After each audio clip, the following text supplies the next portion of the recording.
My name is Amy. Currently, I live in my husband Bob's family home. Bob is always busy with work and is often away on business trips.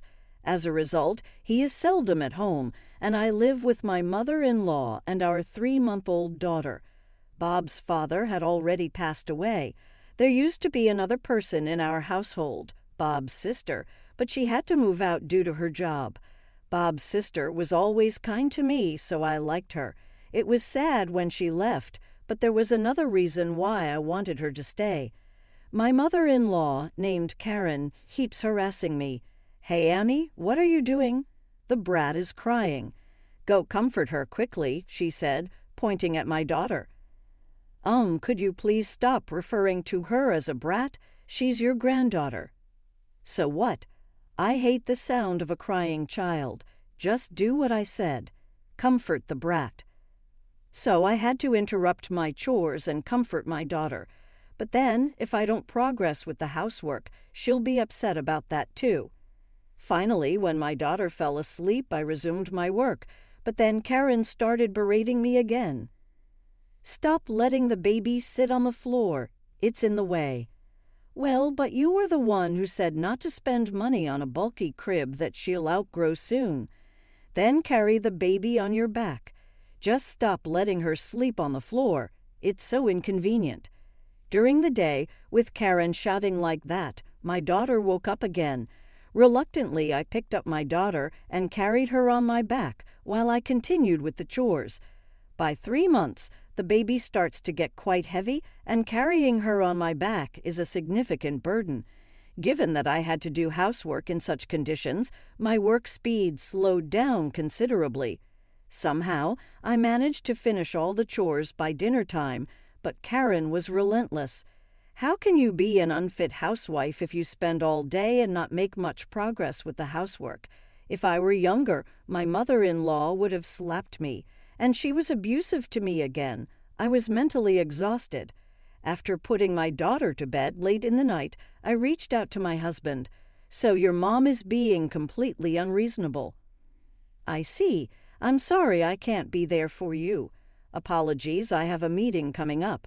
I'll hear more from you later." That's what my husband said before he hung up. My husband Bob seems busy too, and I can't really depend on him. I have to stand up to my mother-in-law Karen on my own, but I feel utterly helpless by myself. One night, my 3-month-old daughter's crying was exceptionally terrible.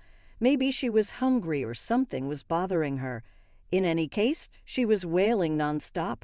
Karen, waking up in irritation, stormed in. "It's so noisy. Shut that brat up. Do you even know what time it is?" "It's 11 p.m. It's not too late yet." "Shut up. I usually sleep at this time, don't you know? I can't stand her wailing. Do something now." The angrier Karen gets, the more it scares my daughter, causing her to cry more. "I understand. Please calm down a little. When you raise your voice, it makes the baby cry even more." "Don't order me around. I'm the one giving orders here. If you can't quiet her in 5 seconds, I swear I'll hit that baby." "What? No way." 1, 2, 3. Indeed, Karen started counting. I want to believe that she would never resort to such inhumane behavior as kidding a 3-month-old baby, but the fact that I can see her doing it is what's terrifying. 5. It seems she's not stopping. Can't be helped. She then readied her fist. "No, you're kidding, right? But my mother-in-law wasn't joking. I can't stand the wailing. Be quiet." And then Karen really did raise her fist to my daughter. I screamed out in disbelief. I never thought she would resort to violence. My daughter was screaming louder than I'd ever heard. "Ah, enough of this noise. Shut her up now." Karen seemed completely oblivious to the fact that this was all happening because she had hit my daughter. My daughter ended up with a bruise on her face, and I immediately called for an ambulance. The doctor came and examined my daughter. "Doctor, how is she?" "My daughter?" "Your daughter is—" The doctor paused, and my mind went to the worst possible outcome. "You're joking." "No, I apologize for the confusion. Your daughter is fine. There might be a bruise, but it'll likely heal without leaving a mark. So please don't worry." "Oh, thank God." I felt a wave of relief wash over me and my strength drain away. "But what happened? Did she fall or something?" "No, nothing like that. It's just my mother-in-law who lives with us. She did something unimaginable." "Could you tell me more about that?" With that, someone entered the examination room. I recognized this person who would help me out of my current situation. The next day, I returned home with this person. "Oh my, you ended up spending the night in the hospital? Quite the life you lead, neglecting your housework as a housewife." Karen taunted me with a smirk. I was seething inside. "What's with your attitude? You sure had no qualms about doing such a terrible thing to my daughter."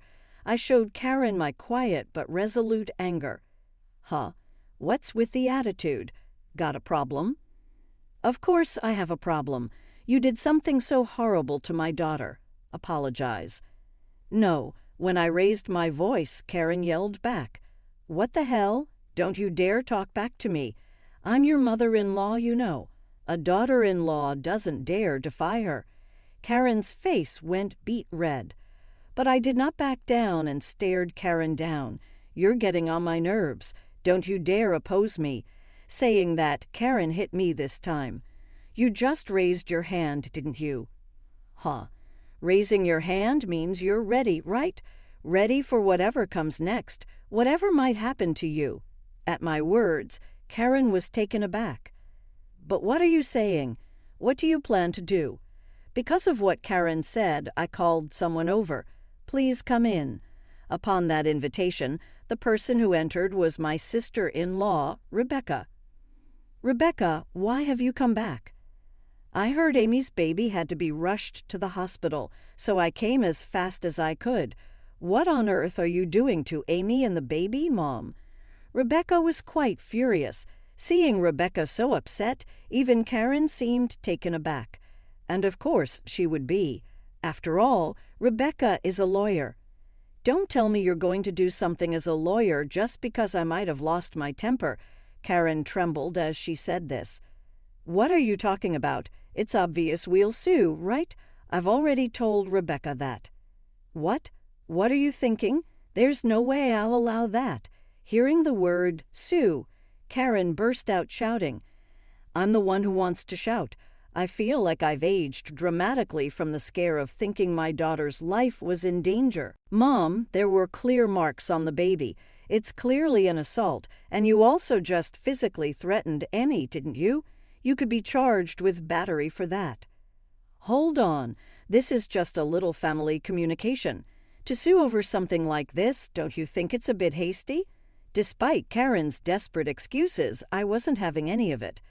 "Don't say such nonsense. Can't you see I'm angry? If you're not planning to apologize, I'm just going to proceed with legal action." Wait, at that time I was just a little frustrated. You know how people get irritable when they're tired, right? And when I could hear the wailing all night, it was just too much.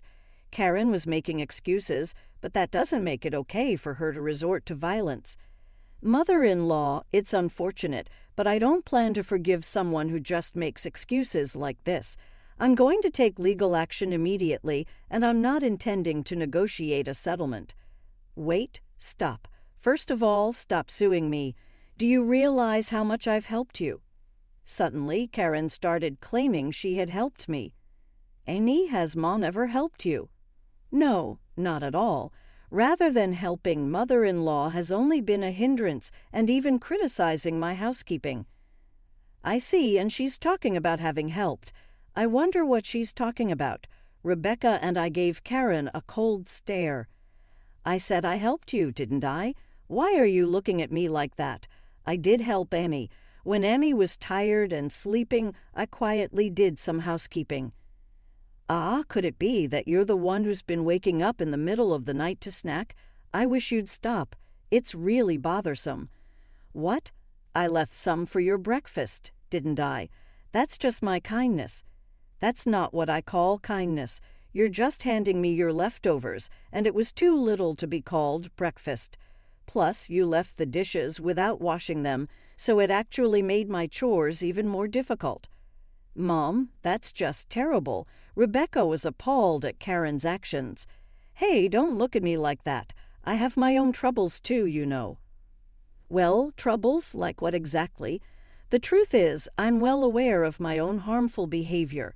Karen surprisingly admitted this. You're aware of your harmful behavior. You know, I tend to lash out when I get mad. I understand that it's not right, so I want to change this habit. But people can't always change as easily as they want. Even if I keep telling myself how bad it is, I just can't control myself. Karen continued speaking through her tears. At this rate, I might end up hurting even those I care about the most. Emmy, I need you to help me reform. You can tie me up if you need to. Do whatever it takes to make me repent. Karen even ended up prostrating herself. Wait, please calm down, mother-in-law. I think we should talk this through first. Just talking isn't enough to apologize to you. Be stricter with me. Otherwise, I just can't forgive myself for. Karen was genuinely crying, and it seemed she was truly remorseful. Thinking this, I was about to forgive Karen, but then... Amy, don't be fooled. What? Whenever she's in a tight spot, Mom plays the victim to stop being blamed. This is her usual tactic.